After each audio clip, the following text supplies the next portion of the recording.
180-page report details numerous Secret Service failures that occurred during a Butler, Pennsylvania campaign rally in July that allowed a gunman to get a clear view of President-elect Donald Trump. Republican Congresswoman Laurel says some of the biggest problems involved communication breakdowns between federal and state law enforcement.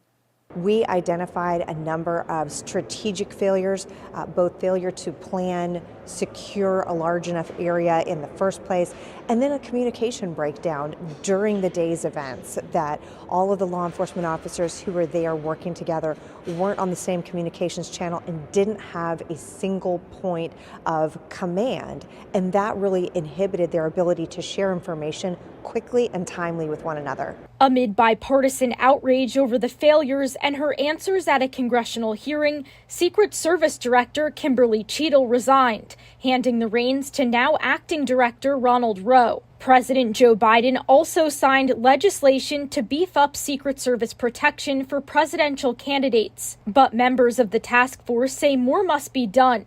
Their report contains 37 recommendations. The first thing that was evident is that the Secret Service didn't follow some of its own internal protocols in the planning and the execution of the event that day. So one of the first things is that we need to get back to a place where every day, every event, they're following their own internal protocols and best practices.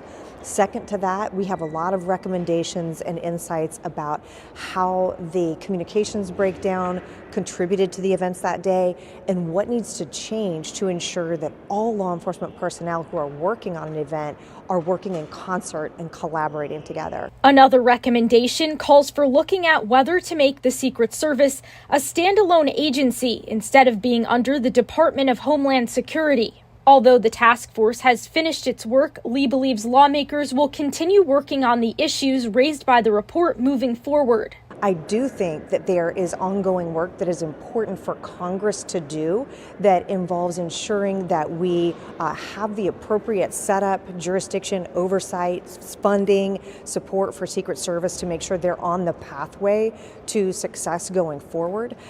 That can happen either in existing committees of Congress or if it is the interest of the Speaker and the Minority Leader for us to carry forward. I know members of the task force are very passionate about ensuring that we get this right. Trump has yet to nominate anyone to serve as Secret Service Director in his incoming administration. In Washington, Karina Capabianca, Spectrum News.